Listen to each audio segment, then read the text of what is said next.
A lifestyle YouTuber that I connected with recently told me that she's quitting YouTube because she isn't getting views. And honestly, I understood her because I have been there. Hi, I am ALS and I have had to rebuild my channel from scratch. I know what it feels like to post and hear silence. So today, I want to share something with the vlogger who is thinking about quitting, especially because of low views. I started my first YouTube channel in March 2021.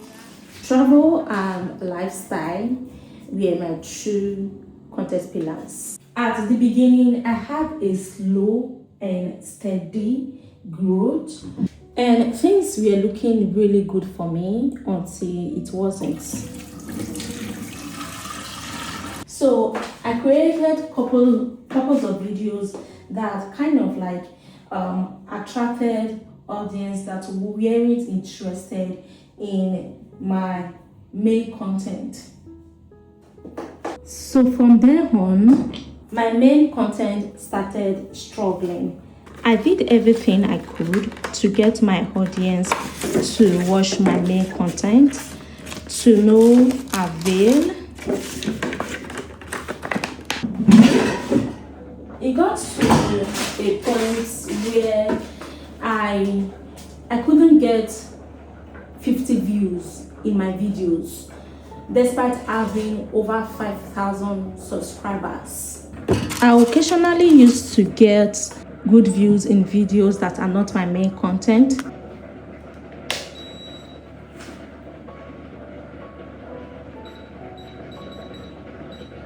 And that wasn't what I wanted. I wanted to build a travel and lifestyle brand, a channel that is all about me, my life, my experiences, stuff like that.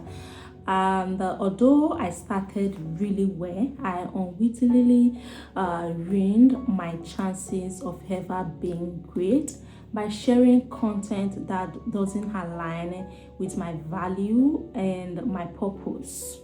And that content was market vlogs. So market vlog was something that I started. It wasn't even planned. I was going to travel to Ghana in 2021, and I went to the market to buy a few things that I will need for that particular trip. So I decided to vlog, and then I posted the video, and somehow it blew up. It had crazy views, at least for a channel my size. Then it was really good, and I got a lot of subscribers, got a lot of traction, engagement, and stuff like that.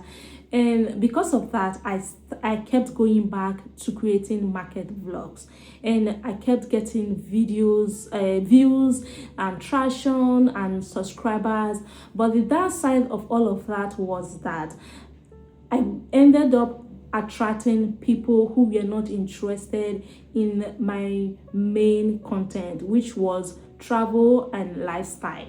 They were not interested in my day in the life. I ended up having a channel that had over 5,000 subscribers, but I could not even get 100 of those people to watch my main content.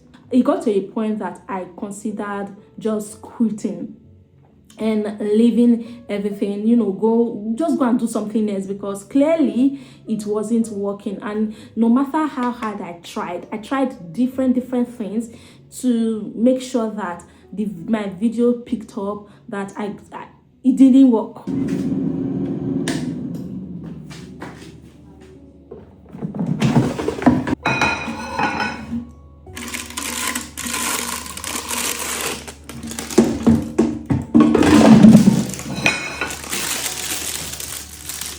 I was going to fry this plantain, but it wasn't ripe enough, so I turned it to boil.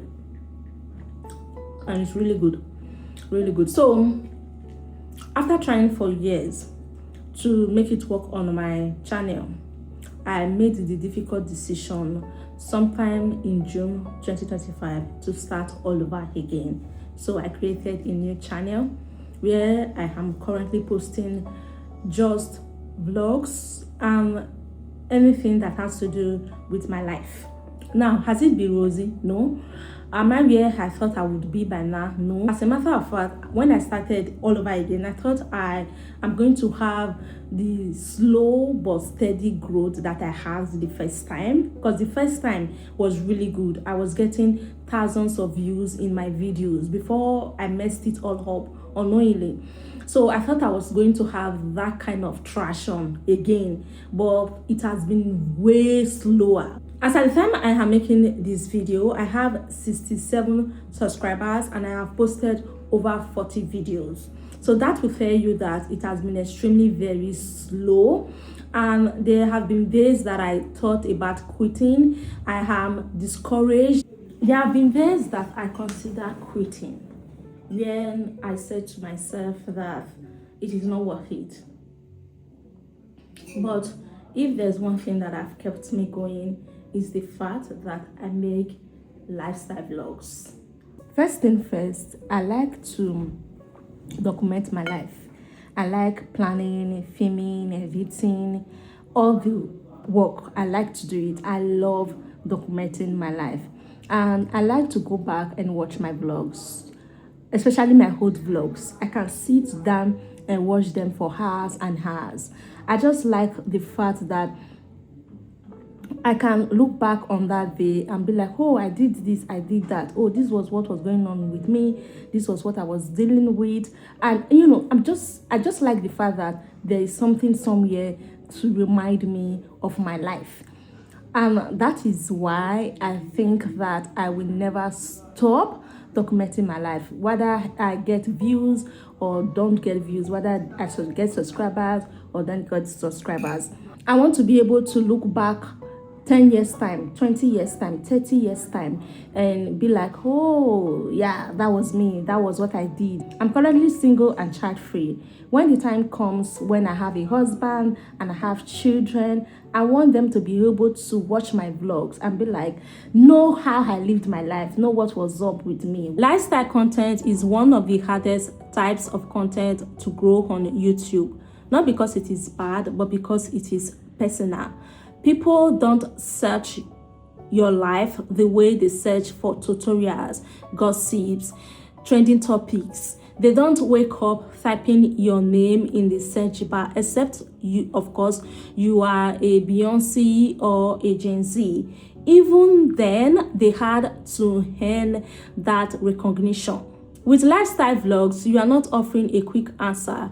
You are offering your life, and that takes time. People don't subscribe to lifestyle creators because of information. They subscribe because of connection, because they see themselves in you, because they feel understood. And sometimes connection doesn't happen in one viral moment.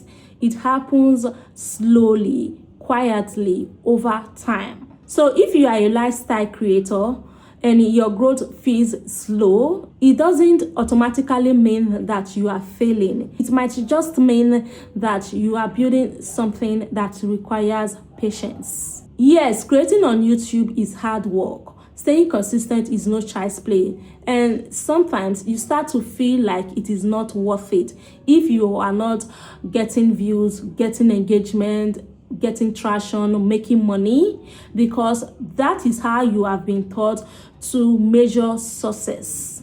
You start to think that it is only worth it if I am getting views, if I am getting traction, if I am making money, getting brand recognition. But what if you start to evaluate the worth differently? What if in 10 years from now, in 20 years from now, in 30 years from now, there is a channel with hundreds of videos of you living your life right now? Your mannerism, your thought, your voice. What if your children, and maybe their children, are able to watch these videos of you living your life in your 20s, in your 30s, in your 40s, in your 50s? Would it still be worth it? Even if you don't make any penny from it. Sometimes the value of what you are building isn't in the views, it is in the preservation. So to the lifestyle vlogger who wants to quit because of low views, pause, think, reevaluate. Instead of quitting, maybe you should take a break, rest, but don't disappear on your dreams. Don't make the decision to quit on your bad days. It's okay if you no longer love and enjoy documenting your life. That's okay. That's okay. But if you do, give yourself another chance. You owe it to yourself. Thank you so much, guys, for watching. If this spoke to you, then please like, share, subscribe for more honest vlogs. Otherwise, stay safe and keep creating. Jesus loves you more than the devil hates you. Bye.